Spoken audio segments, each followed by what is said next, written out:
Hey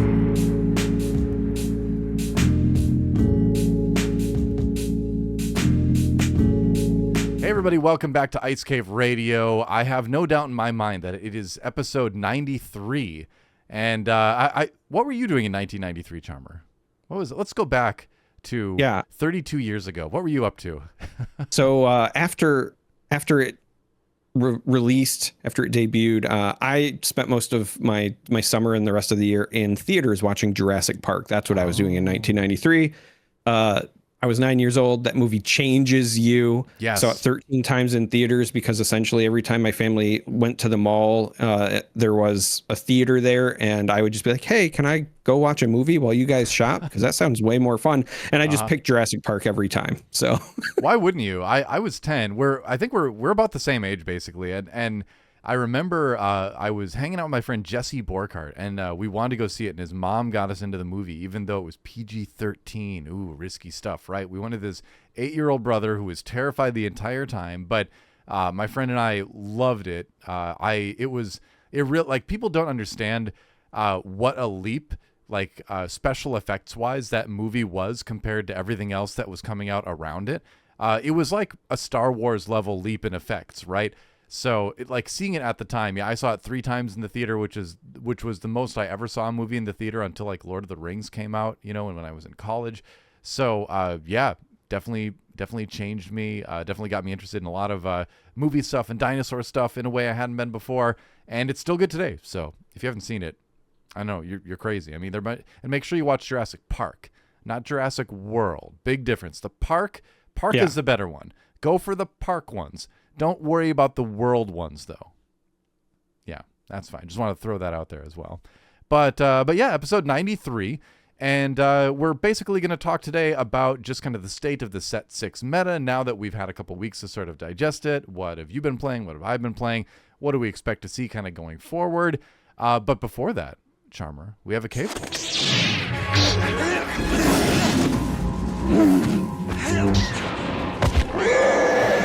So I asked, what leader are you most excited about building? And I'm surprised that we have Sabe at the top of the list by quite a bit. I'm not necessarily shocked that she's at the top of the list, but I am shocked that she is so far ahead of second place. What do you think? I'm not as shocked just based on my locals. There's a lot of people that seem to be very excited about this leader. I think that even if it's not the most popular character in terms of, Star Wars lore, right, or at least not a recognizable character, the leader just does really cool stuff that we haven't really seen since set 1, when you're talking about seeing what's in your opponent's deck, and in this case, actually manipulating it. Mm-hmm. And it just rewards you for playing the game. You're just doing the thing you already want to do. So I'm not surprised that it's at the top, but like you, I am surprised that there's such a gap. And I will say I'm kind of surprised that it's then Deidre and Padme after, because I would have expected Cassian to be much higher on this list. Yeah, I mean, I think Padme is all the Quinlan enjoyers trying to do their Ping Tarkentown thing. All the people that are tired of playing Cad Bane will jump on the Padme bandwagon. Deidre, I think, is kind of in the same category as Sabe in that she's very unique. She's kind of a leader in a style that we haven't seen before.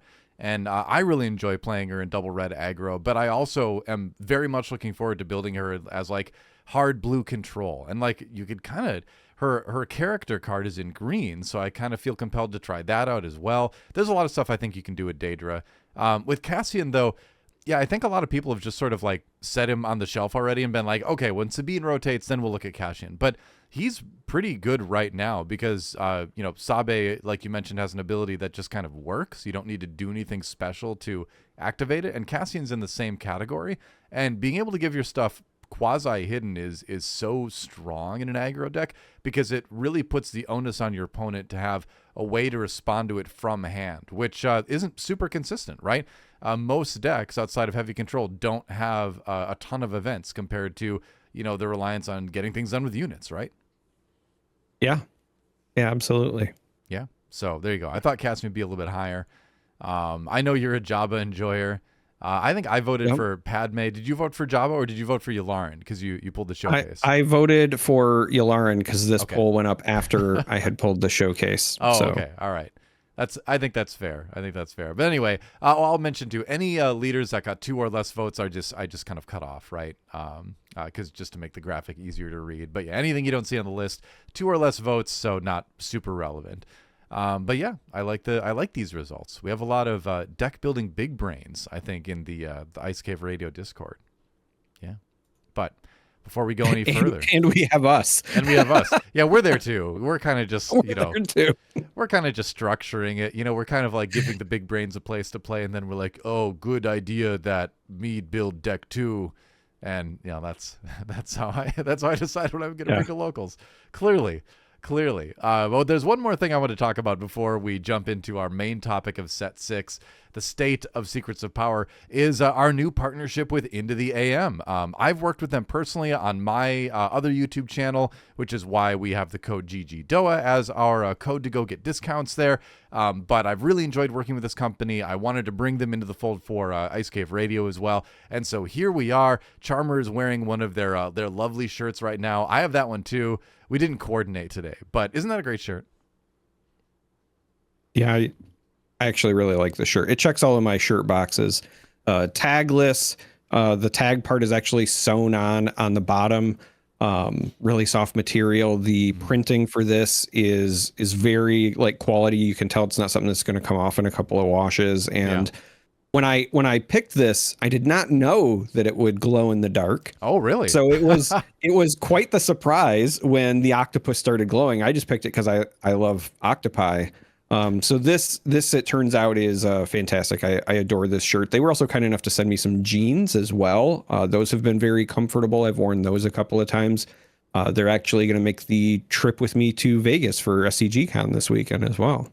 Nice. That's great. Yeah. I've washed that shirt like once a week for the last at least 6 months, and the graphic is not dulled or started to chip away or anything at all. So, which is one of my main issues with like a lot of other these like t-shirt sites, right, that have like a lot of cool shirts and stuff.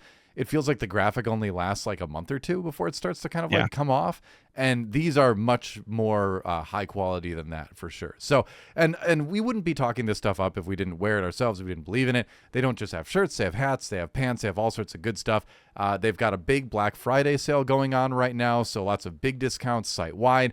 And if you use the link into the am.com/GGDOA, or you just put the code GGDOA in at checkout, you're going to get an extra 10% off your order on top of everything else that's already, going for you if you pick a sale item. So yeah, go check it out. We like it. We'll put the link down in the description if you want to check, if you want to click that on a YouTube or whatever you're watching this on. But yeah, go forth. Enjoy.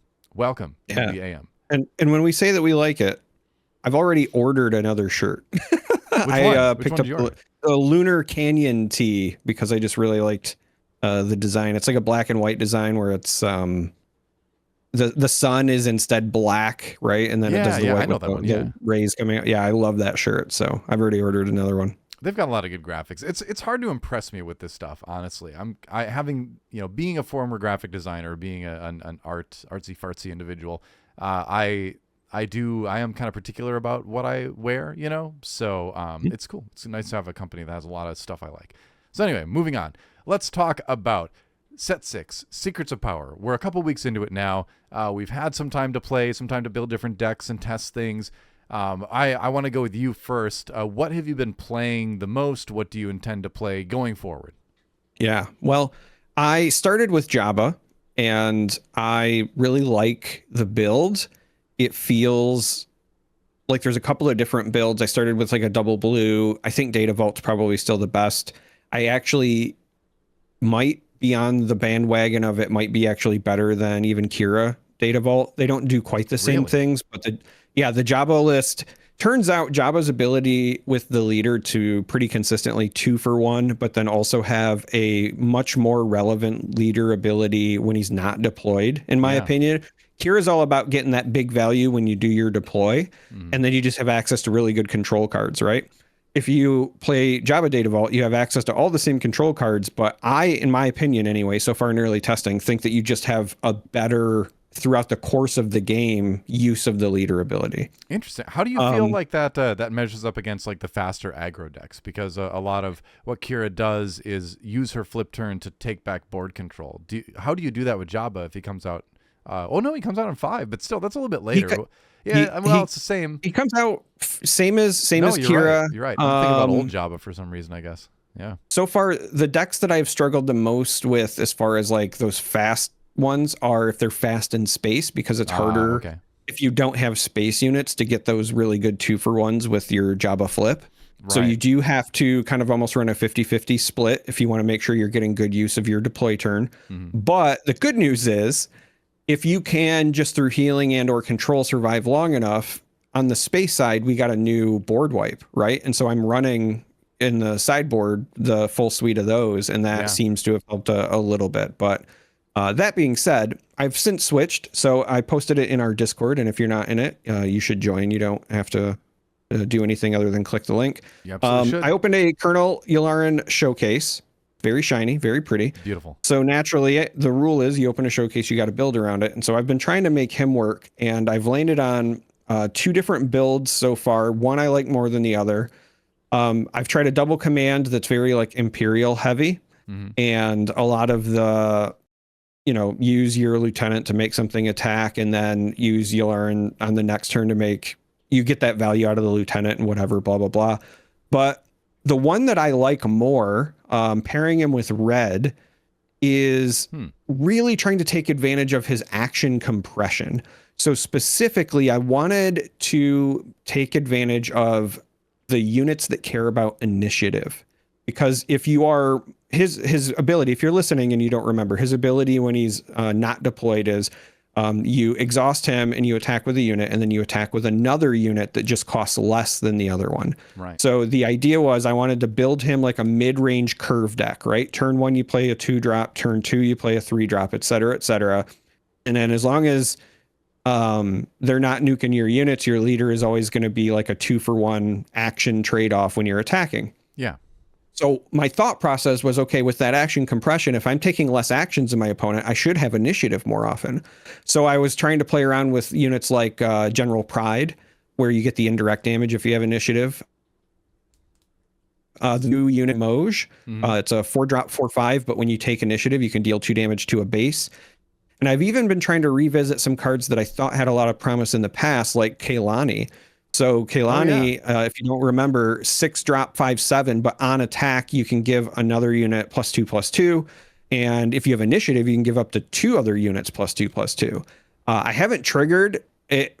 You very rarely have that many units to do it, but it's still nice to get that immediate with Colonel Yularen. You get the immediate value of the other +2/+2, right? Yeah. Because you just give that to whatever else is attacking. So Kaylani's actually been doing pretty well for me in this kind of like action compression list as well. That's sick. And I like it. I think it has some legs. I don't know that it'll be like a barn burning, top of the meta deck, but I've at least got it to where it's competitive, and it's good enough that I think I'm going to keep trying to tweak it, because I think that there's something there. That's cool. Yeah, and I love that he's not like trait specific too. You can do things like put Kelani in there, right? I mean, you can really kind of like take just sort of the greatest hits from across all the different sort of trait categories. That's kind of neat. I like the flexibility with it too. Yeah. So, what are you going to build next? That's the next question. Ooh, so that's a good question. Probably some version of Cassian. I think that a lot of people are sleeping on Cassian. I like what you said, right? With the double red, especially Fighters for Freedom. I've also been kind of thinking along those lines, but even if I want to pair it with green, again, anything that does like action compression means you're quote unquote hiding your units or protecting your units that much faster. So Rebel Assault and cards like that also, I think, have a lot of value in Cassian. But also, I just think that his deploy of like Cinta Kaz with Cassian is also incredibly strong. I know a lot of people are more focused on like Luke, Vader, some of those leaders, and rightfully so, but I think Cassian will be able to keep up with and or compete with those decks. I think so. I want to try them a couple different ways, because you're really not bound to stick with green the way you are with Sabine. I think you can run like an ECL version, but frankly, I've liked the Data Vault version better with Cassian. Yeah. But what I've really enjoyed playing recently is the double red version. I just think like double red heroism has a little bit more going on than double red villainy, actually, because you get access to cards like the one that does damage. Why am I blanking on it? It's got a long name. It's from set 1. It costs 3. For a cause I believe in. Yeah, for a cause I believe in. Why did I forget that? It's like the card I've played the most in like this game. For a cause I believe in. Yeah, you've got access to that. You've got access to, I think Fighters for Freedom is a huge deal. So you've got access to just a lot of ways to ping the base. Another thing I was thinking of playing is I've been running like the clan Ordo Warrior, just to have a 3/3 for 2. But I think what I might actually do is swap that out for Adigalia, because neither one is a rebel. So you're going to miss on the rebel synergy, which is like one of the few rebel synergy misses in the deck, but you're going to be playing something that does damage to their base again, if they play an event. Yep. So even though it's just a 2/4, I kind of like the idea of playing Adigalia here too. So I might try that today. I might swap out the clan Ordo Warrior for Adigalia and see how that does, Just as we're talking here, like literally, I was about to say one of the nice things about going double red is you get to play aggression, and that's a card that I think is just always undervalued. Is busted. But as I sit here and I think about it, the wording on Cassian's leader ability is just that they have to have done damage. So that means any of your effects that ready a unit, if you've already attacked once and hit their base, once you ready it, they still can't intercept you by attacking it. So those cards actually gain a lot of value in Cassian as well. And now I kind of want to tinker with a little bit more of those too. So get this. I had kind of a weird hand in a game I was playing, and I had a Sabine Wren Explosive Artist out with 2 XP from the Wing Leader. And I had no other units in hand. I just had 3 for a cause I believe in and an aggression. And I was like, well, this is a weird hand. What am I going to do with this? So I attacked with Sabine for 5, and then I was like, wait a second, because she's got 4 damage now because of the 2 XP. So I played aggression, and I removed one of the XP from her, and then I could ready her because she was 3 or less power. And then I swung for 4. So that sounds odd, but in the situation, it let me swing for 9 damage and then kind of set up a kill later with like the for causes and the Cassian flip. So that's a moment where I was like, man, aggression is such a versatile card, because you could even do weird plays like that. Like I bet my opponent at first was like, what are you doing? Why are you removing the XP from your own unit? But then I got to ready again and like, yeah, I'll give up 1 damage to do 4 more damage in the same turn. Turn Sabine into a 9 damage swing over the course of the turn. That ended up, helping win the game. So yeah, there's a lot of fun stuff you can do with it. Obviously Fighters for Freedom is great. We talked about that before. Adigalia is another unit that would turn on the quasi hidden, because if it does damage to the base with an event being played too. So there's just a lot of very interesting stuff you can do, I think, with this leader. So you could do things like attack Poe into a unit, but then use his discard to damage their base, and then that would hide him. So there's a lot of like wild combos you kind of have built into it. So I think it's a ton of fun. I'm going to still be working on them. I'm going to try double red tonight, and then I'm going to try the yellow version, I think, just because Surprise Strike is just so good. Surprise Strike is so good. It's great, right? So we'll see what happens. And Blaster. Yep, and Blaster as well. Yeah, there's a lot of good reasons to run that too. Blaster becomes less important when you have things like Syntacast and Sudden Ferocity, with the initiative, so he doesn't die in a hit. It becomes a little bit easier to like make up for that damage that you don't get by not running the Blaster. But I think it's worth trying for sure. There's just so much good stuff in Yellow Heroism Aggression. But yeah, I've been that's what I'm going to be playing now. I played a lot of Sabe early. We talked about that. I played a good amount of Daedra Double Red, and I think the deck is fun, but I want to try her out in other, colors now. I think the Double Red thing is like okay, but it's just too fragile on the villainy side. Like you lose your board and you're just dead, right? Versus the heroism side, you still have a chance to come back with the Cassian flip and a Syntacast. You still have a chance to come back with the For a Cause I Believe in. Even something like playing a Fighters for Freedom suddenly demands a response from your opponent, because if they don't, you're going to start to ping their base. So you've just got so many more ways in heroism to like directly damage the base set. I think if you're going to go double red, you should probably go Cassian over Daedra right now. But that's just my current opinion of the 2 decks.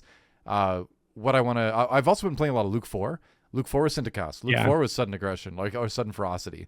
Like all these pilot leaders are so good with Syntacost, right? So, and I think also going wide in space is good right now because people aren't thinking about it as much. You need very specific board wipes.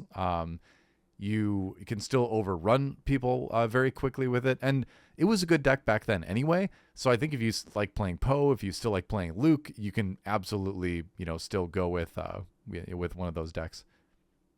So, yeah. Now I want to look up actually the Poe leader really quick. Because I've got a feeling that playing him as a unit doesn't let you use plot, but now I'm curious. Action, attach. Oh, yeah. Okay, it says attach, not deploy. So yeah, you can't do plot with that. Okay, I thought so. I was like 99% sure the wording didn't let you do that, but I just wanted to make absolutely sure. But either way, I think Poe is still fine. I just think Luke is a little bit better with the damage he does. His ability is free. And you get those big swings when he flips onto something. So Luke is one I'm really looking at playing just like as my main, for this set. Aside from that, like I really want to build Dryden. I want to play your Jabba list now too. That sounds like a lot of fun. So there's just the green one is a lot of fun. Yeah. You're talking about Luke 4. One of the things that had popped up one of my locals did, and I kind of dig it. So with Syntacost running around and all of these really big deploy turns occurring, if you know what your opponent is trying to do and you can time it right by just like doing it the action before they go off. I was done with my game. I was watching them play somebody else, but I saw somebody stuff a big swing with close the shield gate. Yes. And it was phenomenal. It can be. That card has gotten a lot of new value with the big plot turns. Yeah, I couldn't agree more. I haven't seen anyone do it in person yet, but the thought did cross my mind. Another card that people are sleeping on a little bit that I think is going to start to see increased usage as people kind of realize what it does is Eye of Aldani. Just making your opponent pay 1 to ready everything. That can really mess up a plot turn too, right? If you want to ready some units to attack with, but you also want to save some resources to play plot stuff with your leader. Eye of Aldani really kind of messes with you there. So yeah, I think people are going to start figuring that out. But Close the Shield Gate is a really good one. Yeah. Yeah. Yeah. Eye of Aldani, I think, is insane personally. I don't like running into it as a Wat Tambor going super wide. Let me tell you that. that's for sure. I'm not a big fan. I'm like, well, I guess I'll just pay 6 and ready everything I've got. Yeah. It almost makes me kind of want to play like a cunning villainy control deck so that I can play Eye and then use the units that have ambush and let you get events back just so that I can keep cycling it and just really tax somebody. Bounty Hunter crew. That card is busted. Yeah, it's I wish you could do so many times I've wanted to do 3 colors in Admiral Trench, because if you could do like, Bounty Hunter crew and Eye of Aldani and then use Palpatine's Return to get the Bounty Hunter crew back again, but Eye of Aldani only costs 1, right? So that's actually just 1. Honestly, that's a card I'd probably just include off aspect in something like a slower Admiral Trench. So yeah, I think that is a card that's very splashable too, now that I think about it. Yeah. So a lot of stuff to look forward to. The funny thing is we had some tournament results over the last weekend or so. Some, 1K, I can't remember exactly what it was. It wasn't a PQ, but it was like a bigger money tournament. And there were 0 set 6 leaders in the top 8 for both tournaments. And I saw some people being a little bit alarmed about that, but I'm not super concerned because we're at this interesting stage in the game where we know there's going to be rotation coming with the next set. Next spring. They've already said that, of course. And so everyone's, and we also don't have a set where there's some sort of very important gimmick that you can only take advantage of by running the new leaders, like we had with both piloting in set 4 and then force shenanigans in set 5. So this set really does get judged straight up against the first 3 sets specifically, and then the more generic use cards in the last 2 sets. And when you do that, and you start to kind of be like, well, why play Cassian when I can play Sabine? Why play Jabba when I can play Kira? And why play this when I can play that? Right? And so, unless you really want to play the leader, there's going to be a lot of people saying, well, I'll just keep playing Han 1. I'll just keep playing Han 2. Yeah. because we're far enough into the game that we're moving away heavily from the just generically good stuff cards, right? Where we're moving in a way a card game should be moving, where you can do the same things, there are just conditions attached to them, right?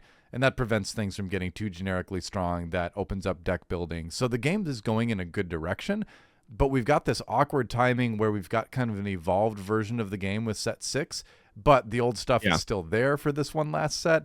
So I think, we're not going to see a ton of set 6 leaders be played for a little while, I think. I think people will come around, but it will be rotation, I think, when set 7 comes out, that some of these 6 leaders are going to start to thrive a little bit more. Well, I'll also say this, I like what you're saying as far as like the game is kind of moving toward you almost kind of like play packages and then supplement them with some of the generically good stuff. I do think that's a healthy spot for the card game to be, because then each deck feels a little bit more, independent and different. But even with that, like out the window, just factually, no set in the history of the game has had more competition than this one as far as power level, right? Yeah. It is the last set before rotation. It has to, to break through, if you will, to have stuff find a home. It has to compete against 5 other sets. And no other set has had that problem.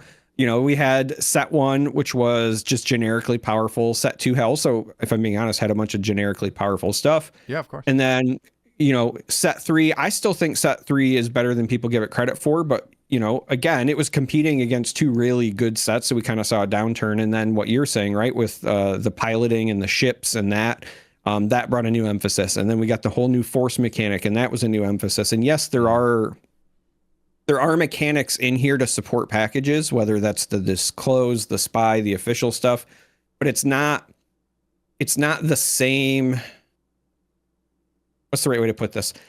It's not as, I think, evident. So one of the other things is like when you see piloting, almost any player goes like, I know what to do with this, right? When you see the force mechanic, almost any player, good, bad, competitive, casual, the whole spectrum, they look at it and they go, oh, okay, like I play cards that care about the force if I want to play these force leaders. With this, with the exception of, Padme or whatever, or, maybe Palpatine with plot, a lot of the new mechanics in this set don't scream like this is the way you build it. Right. Like the entire official sub package, I think there's some really cool stuff that you can do there, but it's less on rails as the previous stuff. And again, just competing with more sets than any other set that's been released right now means you also have to be like cream of the crop. So once we get rotation, I do think we'll see a lot more of these, potentially shine. Well, I think too, this set itself, set 6, just needs more time while people sort of figure things out. This is the most complicated big brain set we've had in Star Wars Unlimited just so far, just objectively. Like you said, things aren't on rails. It's not, oh, I've got pilots, I should put them on ships. Oh, I'm running Jedi, I should do Force things. There's a lot of subtlety to it too, which is kind of thematic in a way since it's Secrets of Power and all that. But it's also, I think it's great timing for that in the game because we're 6 sets in. People really know the game mechanics well. There's a lot of very, very good players out there. And so this is, I think, a card gamer's card game expansion, which sounds strange to say, but this is really a set, I think, for the people that love the deck building, that love the subtleties, that love to investigate and find these little, synergies and combos that aren't so obvious. And, if you want to have an easy on-ramp to the game, there's Battle of Hoth, right? There's the other sets that have those more sort of like obvious mechanics. But this is a great set because if you really love deck building and you really love the subtlety in the game, you can dive into that, right? And maybe your average hyper-competitive player isn't going to do that because a hyper-competitive player is going to generally take the quickest path to success, right? So that's why I'm saying it might take a little bit longer, right? Because all those really competitive players that are going for the Galactic Champion, that are trying to get their points from PQs and all that, are saying, all right, well, how can I make a deck I already know is really good just incrementally better with a couple cards from this set? And that's what they're going to focus on. They're not going to dive into like whole new decks and whole new archetypes because that takes so much time that they could be spending honing their turn-to-turn decision-making in a competitive setting. So, it's really going to take people like us that have no hope of ever winning the Galactic Championship. Hopefully because we're casting it every time, but also because we're not as good at card games as those people, to dive in and just have fun with the deck building. And I think that puts us closer to the majority of players in a card game. The majority of players are casual, right? The majority of players are just playing because they have fun and they want to have fun, and that's the extent of it, right? And so I'm not so worried about it on the competitive side of things. I'm more excited that we've got a set that's just fun to dive into from the deck building perspective. So, we talked about this a little bit outside the show. There was a little bit of controversy, a little bit of scandal with the Carbonite packs recently too, where you were so proud. I remember, Charmer, to have pulled both a showcase and a serial card in the same Carbonite box. Oh, what luck. In the same box. I've never done that. What fortune. So, but then, yeah. What did we discover? Or what did the community discover? We discovered, so even though my Vice Admiral Rampart serialized here, if you're listening, you can't see it, but I've flashed it in front of the camera a few times. Even though this says it is number 142 out of 250, that's a lie. Leave it to the Imperials to lie, right? Sure. There was a problem where a small number of the serialized cards, due to whether it was a printing error or quality control error or whatever, right. A number of them were doubled, essentially. So instead of being one copy in the world, there are two copies of this, 142 out of 250 Rampart that I have. Mm-hmm. And mine is one of the ones that is affected. And I saw, it's interesting because I saw a lot of kind of like doom and gloom about that, mostly because, people, when they pull Serialized, they like knowing that they got that unique card, that unique experience. And I resonate with that. But I am a glutton for like seeing things that have never been seen or done before, right? Being a part of that. So I already messaged both Xander and Jack, and I was like, hey, I'm really excited to see like what the replacement is. So if you're not familiar, when they made this announcement, they also announced that there's going to be a process for redeeming your card if you have one of the ones affected. And what they said was they're working with Cardamundi, so that's the company that does the printing of the cards for Star Wars Unlimited, to have a plan to remedy the situation. They have not yet published the exact directions or instructions. Those will be coming soon once it's finalized. But the short version is essentially you'll be able to send Cardamundi your card, and then you're going to get something back. And what they said, so I pulled up the article because I wanted to make sure that I'm not putting words in their mouth. They said that we want to resolve the situation in a way that preserves the meaning and value of serialized cards. In this case, duplicate serialized cards were released, and we are addressing that directly by creating two new distinct serialized versions of the affected propaganda cards. This approach ensures that each card retains its intended individuality, and that the collectible serialized experience maintains or remains intact for our players. Development and production of these new versions is already underway. As this involves designing and printing unique cards, the exchange process will require time. However, our priorities is to ensure the final result reflects the care and significance these cards hold for our community. And then there's like more in the article. They go on to say the mail-in exchange process will be free, et cetera, et cetera. But I'm really excited because what I heard was, one, I got the joy of opening a serialized, and I like this card. It's really cool. But now I also get something completely brand new, designed from the ground up for this, like that. Yeah. I don't know, that like I'm in it for the experience and the adventure, so I'm fine. Like, sign me up. I can't wait to see what they come up with. I think it's a good response, and I think it's a more generous response than you might expect to see from some companies. Other companies have been like, well, bummer, we'll do better next time. But so I like the fact that they're really kind of like going, diving to the deep end as far as rectifying it, right? I'm definitely not doom and gloom about it too, but maybe that's because I've just seen so many card games, and like every card game that's ever been made has had like a wacky printing situation. In fact, I have one of them right here in my hand from the original Star Wars card game. Tell me if you remember this. I'm going to try to hold them up so people can see them. But in the Star Wars Decipher card game, there was a there was a K3PO card. It looks like this. It's kind of like C3PO a little bit. There you go. You can see it on the screen. There. In the same set, there is an R3PO card. It looks like this.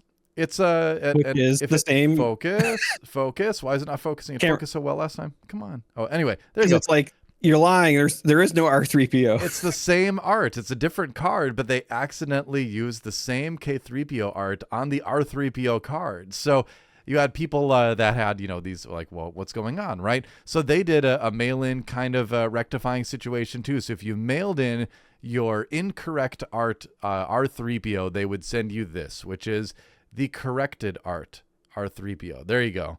Looking cool and all that. But me being me and loving to be the collector, I had to get all three, right? The correct K3PO and the incorrect R3PO and then the corrected R3PO. Yeah. So again, like, yes, it is annoying. I'm sure it's embarrassing. I'm sure the people over at FFG aren't thrilled about it happening.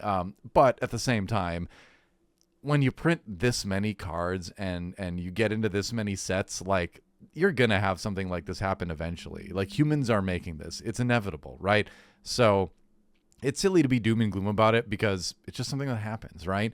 So I think it's more important to look at the response versus look at the incident, as far as this kind of thing goes. So I think great response from FFG's side. I'm looking forward to seeing the new cards. And, for those of us that like those kind of like oddities and collectibles, I think it's a cool opportunity. I kind of wish I would have pulled one of the duplicates myself because I would love to get that special one too. So anyway, I think it's neat. It's worth bringing up again because it's kind of an interesting incident this week that kind of came out. And also, like, again, like, as usual, the internet reacting very negatively, and I don't really think that's something you need to do, So there you go. Yeah. Yeah. Kids be mad. I'm excited. People get mad. Yeah. Me too. You mentioned misprints from the early days. Man, there was so many like wild misprints in the 90s when it comes to card games, right? Yeah, no kidding. Serendipity, Free, the infamous Blue Hurricane, just all sorts of stuff from games back then. Yeah, there was a ton of stuff. I mean, there was the whole, like, in Pokemon, you had the shadow and shadowless stuff and all that for some of the rares, and like, those are technically printing errors. I don't think that was intentional, although I'm not a Pokemon card expert, I will say. But yeah, there's just a lot of that kind of stuff. So, I mean, whenever I get like a miscut card or something, or one of those discard cards, I'm so excited. Oh, yeah. I'm like, yes, because they're so rare. That's rarer than anything. Although, it would be nice to pull a showcase every once in a while, I got to say. I've only ever pulled showcases twice in set 4, and that's it. That's it. I have like 50 boxes. Come on. Anyway, I think this kind of stuff is fun. But you know what else is fun, Charmer? We have a mailbag. We actually got people to throw in some mailbag questions. That's right. So let's talk about some of that. Yeah. So Fox Leader leads us off with the question, does the lack of control in the meta concern you? And someone asked him to clarify that, and I'm glad they did because I wasn't entirely sure what they meant too with that. And Fox Leader says both. Control in general is going to see significantly less play this set, and then going into rotation, we are losing all of the key control cards. We'll probably get only a watered-down version of half the cards we control players are losing, and if I had to guess, FFG has said they don't like control, so they don't see us getting anything great for the archetype going forward. There's a lot to unpack there. I will say, first of all, that control is not dead, and I don't think we're going to necessarily see less control this set than other sets. I think if you want to play Aiden, she's still very good. If you want to play Kira, she's still very, very good. That said, FFG has said that they do want to move the game towards the mid-range kind of style of things, which is, in my opinion, I think a lot of other people's the best way to play the game, because the game is about units fighting each other on board. And when you've got a game where one person plays a card and the other person just plays a card that negates it, that's just not a very enjoyable game flow, right? I mean, I know there's players out there that really love being on the control side of that, but I don't know a single person that likes to be on the versus the control side. In my decades of card gaming playing, I've never met someone that enjoys that. So I have a hot take here. Okay, let's hear it. I am somebody who I used to love to play control, and I still do. But just, back in my early card game days, I was that person who would show up with the 50 counter spell deck or whatever, right? Like, I was that guy. And I used to think that I was so big brain and that control was like the pinnacle of play and whatever, right? And you always Yeah. hear people say like aggro is brainless, but my hot take is actually that the reverse is true. I think Yes. most often control is typically easier to play than aggro and or mid range. And my reasoning is because of exactly what you just said. A lot of times your control experience is, you know, they play something and then you do a binary check. Is this a threat worth killing? Okay, then I kill it. If not, then I do something else, whether that's like ramping or whatever. And then sometimes that decision is made for you. If you don't have the card that removes that unit anyway, Yeah. then, well, your decision's made for you. Whereas, you know, if you're the aggressor or you're on a mid-range game plan, I think the game becomes a lot more interesting because the micro decisions of like, you know, do I attack their unit? Do I attack their base? Do I need to do, you know, this action before they take that action? Mm-hmm. When the game is centered on the board, I think that's when it's at its best in this. And so I personally still think control needs to exist, but I hope that what we move to, and it does look like, you know, for the last 3 sets, this has kind of been the case, but what I hope we move to is a situation where the control play style is still done through the board, Right. right? More units with Sentinel, more units that incentivize you attacking other units, things like that, and less just like, hey, I play Rivals Fall. You know what I mean? Yeah, Hey, I play exactly. Force Throw. Hey, I play Takedown. Here's my power of the dark I side. think Yeah. removal still needs to exist, but in those first, you know, few sets, there was so much of it that was, you know, so easy to pull off and kind of on curve as well. I don't know if that was intended or not, but there was literally like early game units, I have this answer, late game units, I have this answer, right? So I just think the game is at its best when it's board centric, and I think that the game is more interesting but also harder when it's unit centric. That's my Right. hot take. Right. And you know, I wouldn't be worried about control going away. It is still going to exist. And what people need to sort of realize is that control as an archetype doesn't mean I play a counterspell or I play a card that kills your card on the board. What control means is that you are controlling the board state until you achieve one of your own that is untenable for your opponent to overcome, right? You are playing a slow building style versus your opponent who might be more aggressive or trying to play tempo or something like that. You are trying to control, right? And one of the ways you can play control is to play the counterspell, you know, defeat a unit type kind of stuff. But that's not the sum of what control is as an archetype, right? So I think, you know, if I had to give some advice to our Fox leader, I would say, you may need to expand your opinion and your horizons of how you think of control as an archetype. And I think what you're going to find is you're going to find more engaging decks to play. You're going to become a better player yourself. And you're just going to have a lot more fun, right? So yeah, sure. A lot of the generically good stuff is dropping out, but that's good. That generically good stuff was in set 1 because in the first set of a card game, you don't necessarily want people thinking so much about the cards themselves. You want them to be thinking about the game mechanics and learning the game itself, right? And the cards are there to support the game mechanic learning in a set 1 for a card game. Now we're in set 6, right? You should have the game mechanics down, right? So now we're going to go into cards that can do some of those things, but there have to be conditions. They have to make you play differently to achieve them, and that ultimately adds more variety and spice to the game and is going to be more fun. So that stuff is still there. It's just how you get there is going to be a little bit more varied and interesting, I think. So I wouldn't worry about it. I certainly don't think that there's a concerning lack of control in the meta right now. I don't think there's a concerning abundance of aggro either for that matter. I think there's a good amount of you know, tempo mid-range stuff happening, and then there's a few decks on either side, right? It's always going to be a little bit of a bell curve when it comes to that stuff. So I think we're going into a PQ season with a pretty good situation. You know, asterisk there where I need to actually see it before I would say that for sure, but my suspicion is that things are going to be okay in set 6, and then they're just going to get better with rotation. All right. One last thing that I just want to say, you know, with regards to rotation and control maybe going away and whatever.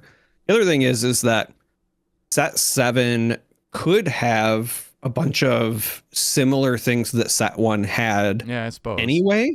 I hope not. And my reason for that, my reason for that thought process is just that for a lot of people who might have not wanted to get into the game at the start, and now that they're 6 sets in, they might be waiting for rotation, right? Because then there's just less for them to learn. Like I've had some people approach me and say like, hey, do you still enjoy Star Wars? Yes, of course I do.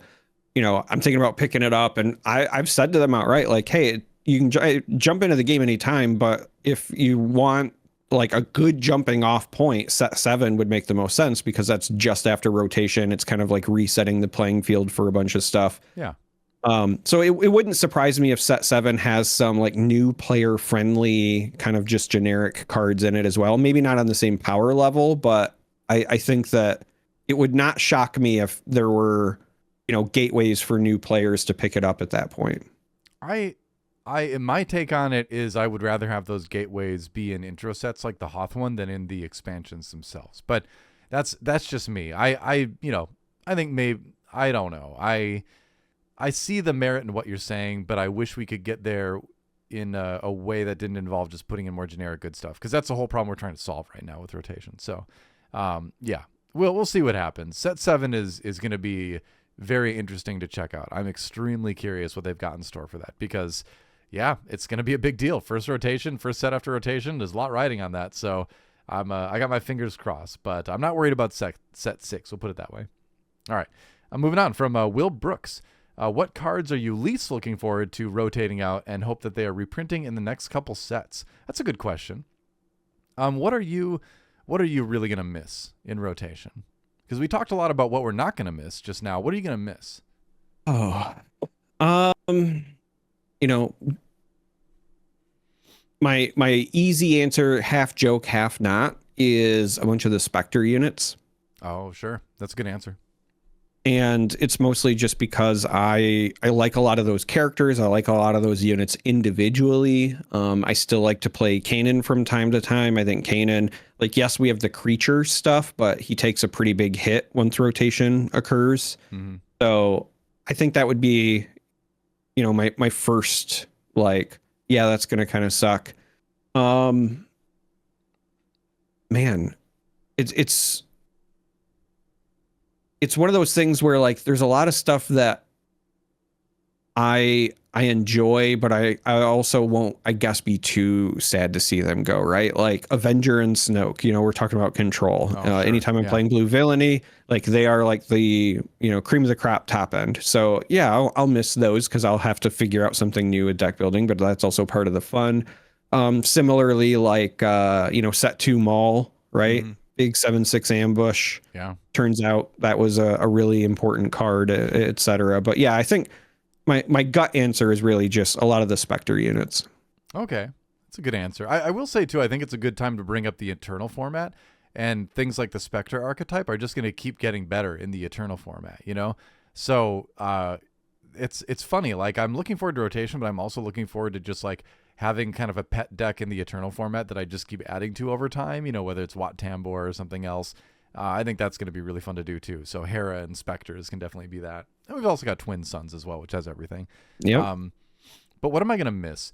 I'm going to miss some of the leaders that I've enjoyed playing a lot. I think Wat Tambor, paramount among them, was a lot of fun. And there's a lot of leaders I just didn't get to spend as much time with as I wanted to. Set 1 Thrawn, that kind of thing. But as far as individual cards, I'm trying to think of cards that I just really love playing every single time. I mean, there's a lot of just like the stuff that feels good to put down on turn 1, like a Green Squadron A-Wing or a Sabine or something like that. But there's also some of the more fun kind of like techie cards, like General Dodonna, just giving your stuff the +1/+1. Yeah. It's such a fun puzzle for your opponent to sort of like face, right? Because it's like, well, I want to kill this 4/4, but it's 4/4, and like everything else is buffed right now. Like, it really derails their game plan, And then I just like good kind of generically good cards like K2SO, right? Where it's one of those cards where it's just got that really neat flexibility built into it. It's always going to feel good playing, and then you get that interesting decision, later on where it's like, do I go for the discard? Do I go for the damage? And traditionally we've gone for the damage more often than not, but it's important to remember that the discord exists. There's been plenty of games where discarding, when an opponent has a small hand already, can clutch the game just as much as 3 damage can, sometimes more so. So things like that, I'm gonna miss. But you know what? I got I got two that I definitely want to say now. Okay. I was trying to think of single individual cards.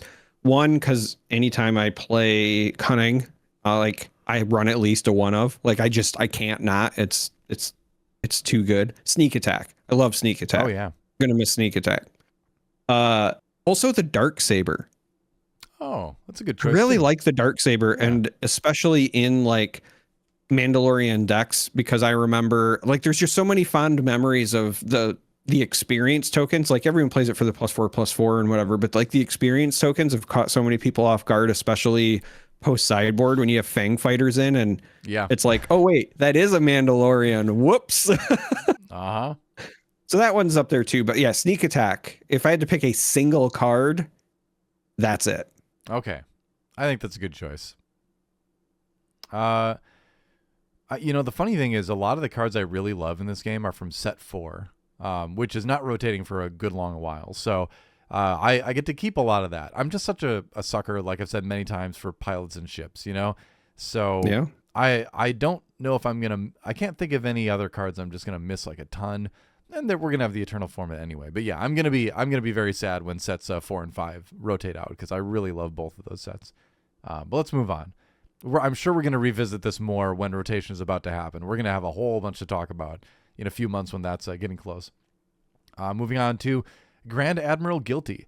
Do you have any thoughts on singles prices sustainability? Do you think Carbonite packs are healthy for the game long term?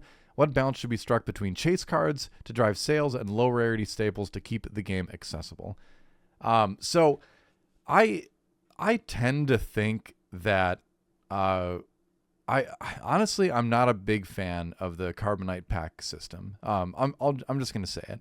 I think that while the regular booster packs having, hyperspace and regular is a neat variation, I think that the game itself could certainly benefit from better chase rarity cards in the basic packs.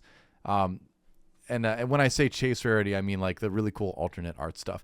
I would love to see prestige cards start to appear like 2 packs out of a box or something like that of regular boosters, right? So it's a special pull, that kind of thing. And then if you want a ton of them, then you can go for Carbonite. You can enjoy that higher chance for, the showcases and the serials and all that. But I really do feel like the regular packs need something more in terms of chase rarity, especially if the legendary cards aren't going to be highly sought after, right? And I think the way they approach rarity in this game is really good, in that a lot of the legendaries are going to be specific build-around kind of cards that you don't want to see a lot of if you're playing in limited, and that you're not necessarily going to need to seek out that much if you're playing competitively. I think this game does a fantastic job of being very accessible as a competitive game, where you can get, the best deck pretty easily, right? And just jump in and compete, versus some other games where it's like, well, I need 4 of this card and they're all $40 a piece. Like, I'm just not going to play this deck then. I like that we don't have that problem as much in Star Wars Unlimited. But like I said, that said, I would like to see a little bit more chase rarity excitement in a visual sense applied to the regular boosters. And yeah, I'm just not a big fan of the Carbonite packs in general. I wish we could just have exciting stuff to pull in the regular boosters, art wise. Yeah. I get where they're doing So- it, but I just don't like that style of set releases. I didn't like it in Magic. I'm not a big fan of it here either. I'm very torn, because on the one hand, I think like I am the target audience for Carbonite, because I like shiny stuff, and knowing that I can go to one place and buy something and like everything in it is essentially some version of shiny is nice, right? Yeah. But there are some problems that I feel like are potentially baked into this system. One, I love playing limited. Carbonite's not built for that. I don't like having any product. Like I know it's expensive, and I know there's going to be some people who will gasp at this, but like I would love to draft Carbonite packs, but it also needs to be set up in a way where like that's feasible. But I also think the biggest thing that hurts like the regular boxes is the fact that everything in them is also found in Carbonite. I think personally that there should still be alternate art stuff or chase stuff in the base set that is not in Carbonite. So instead of Carbonite being like the regular foils and the hyperspace stuff, it should be like, if it's going to be a premium product, it should be more like the prestige stuff anyway, and then just like different treatments or serialized or whatever. But the fact that, you know, I can buy Carbonite and in theory just never buy any of the base product kind of feels bad for the base product, if I'm being honest. Also, one of the things that I just really liked, right? One of the things that I remembered about set one when we were first getting our hands on it, especially when we were in Minnesota together, right? Mm-hmm. The packs just felt really fun to open because you could find those hyperspace cards and whatever at all the different spots, right? Because Carbonite didn't exist. And so every time you opened one of those things, it just felt like it just felt like hitting the lottery. Even if it wasn't something that was like worth money, it made the pack experience that much more fun. It did bring down the excitement of hyperspace and hyperfoil when Carbonite stuff came out. Right. I was just about to say, and so now again, same thing where instead of it being like a moment, you can just pay for that dopamine immediately. And it's not even just that, like it's flooded, like it's multiple ones in the pack every time and whatever. And so I don't know what the exact answer is, but I do feel like the base set needs to recapture some of that magic of like still feeling really fun to open in and of itself. And I do think that there should be a reason to still purchase it. And so there should be some stuff that is only available there. And just like there's some stuff that's only available in Carbonite with the prestige stuff. So yeah, or, you know, I've seen some people online float like, hey, just put everything in Carbonite into the base set to inflate it and whatever. I don't know that they'll ever do that. And I don't even know if I would want them to do that. I think that part of the other reason that a lot of the stuff is so inexpensive right now is just that the thing that we also like, right? We like inexpensive decks is also the thing that makes the product fall in price. The really powerful stuff is like at the uncommon and rare slot. Right. You know?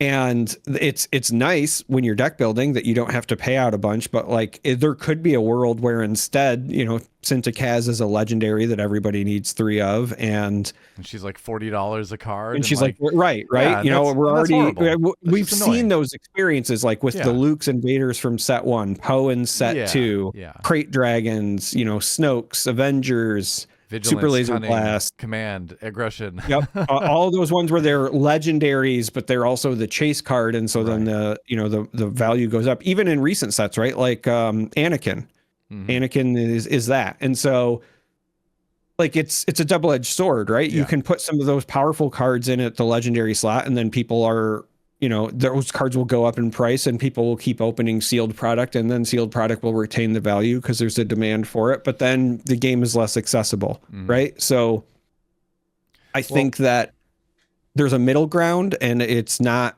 I just don't think it's as easy of a problem to solve as people think it is. Yeah, it is, and there's a lot of stuff going on behind the scenes too, as far as like, you know, what's FFG making off of Carbonite compared to regular stuff, blah blah blah. But like, here's a hot take for you: is I don't care at all about card game speculative markets and all this stuff. I don't care about whales opening up 3 cases to get all the chase cards and then selling them for a bunch of money and all that. I don't think you should be approaching card games as like a stock market facsimile, you know? I think you should be playing the card game to play the card game, right? So I've never gotten into the whole like, I'm just going to wheel and deal and all that kind of stuff. And, you know, I know a lot of people, you know, like to interact with card games in that way. But I think if you look at a game like Pokemon, that's become extremely damaging to the game itself, in that, sure, maybe, you know, tons of boxes are being sold and like, you know, people at, you know, the company that's making it are making a bunch of money, blah, blah, blah. But kids can't afford to buy Pokemon anymore, you know? It's like, you get these situations where you have these adults like running and crawling over each other to steal all the Pokemon boxes off of shelves and buy them. And I think about like the kid I was at 10 years old, and like, I wouldn't have been able to get into card games if that was the state of things, right? If all the prices were inflated and all that. So I think that's gross. I think that's morally reprehensible that some people are, you know, driving card games to become that, rather than a game that we play and enjoy being with each other while we do and compete with each other, you know. So I don't want to see it get to that place at all. But I do think there is that middle ground like you're talking about, where we, include more chase cards in the base set of alternate art varieties, right? Where you don't need that card to play the game and be competitive. And if you want that card, you can get the basic rarity version for cheap, right? If you really want it. But there's still stuff there for collectors. I think that balance is important. I don't think Carbonite packs get us there. If I could just, without knowing the money and numbers behind everything, my idealist view on it is I would get rid of Carbonite. I would take some of those chase rarity stuff and I would put it in the regular packs, and I would find a way to kind of balance that, where you've got the accessibility from a competitive standpoint and a playing standpoint, and then the excitement from the collecting standpoint. And sure, maybe even if you're the person that likes to find those chase cards and sell them for a lot in a wheel and deal, you can do that too. I don't know if that's ever going to be feasible, but that is my kind of take on it. Yeah, I will say this. I am mentally with you on the like anti-speculative market stuff, because I always say like I want to play card games. I don't want to play stock market simulator. Mm-hmm. However, there is the like unintended consequence that sometimes occurs where at the end of the day, the thing that keeps these games afloat and keeps our communities afloat is local game stores. And if the price of the game tanks and they can't make money off it at the local game store level, then they just won't carry it, right? Yeah, that's why we need more right now. Right. And so for sure. I'm with you. I don't want there to be a bunch of scalping and, like you were saying, right, where I have a friend of mine who owns a game store, and they had their store broken into, and they were like, I almost am offended because they broke in, stole all the Pokemon and left all the magic, to tell you the state of things. It's horrible. Like one of the newer stores in the LA area just had a big break in as well. And they took like tons of graded Pokemon in one piece and that kind of product. And it's like, so yeah, that's not healthy either, for sure. That's not healthy either, obviously. And I don't want that, but there has to be, at least some perceived value or demand enough to keep the local game stores afloat. Right. Yeah. And so that's why I'm saying, like, I want the middle ground. I don't want things to be super expensive. Definitely don't want like a scalper's mindset, but as much as I like don't personally care about secondary market prices and or sealed product prices, at the end of the day, I also want my local game stores to stay afloat. You know what I mean? So that's why we need that balance that we've been talking about, right? And that's again why I would say, like, right now Carbonite, a lot of people are just saying like the value just isn't there if you're looking at it from a speculating kind of thing, right? Because you're paying what, $250 for a box to get maybe a $50 showcase, and everything else is like $1 to $5 maybe. So even the prestige cards, right, if they're not serialized. Yeah. I think the attempt to create this sort of, high value alternate art speculators kind of style thing hasn't worked with Carbonite packs. And so, again, ditch them, put better chase cards in the regular packs, bring up the value of those boxes, help the local game stores, but don't overdo it, and it's a balancing act. And, again, I still think 6 sets into the game, we're still pretty early in the game's lifespan, so there's plenty of time to correct it. But it's an interesting topic. I think there's a lot of different perspectives and needs that people have when they approach the game, when it comes to this kind of thing. So it's going to be an ongoing conversation, but that's kind of where it is, I think, right now for both of us, or for each of us.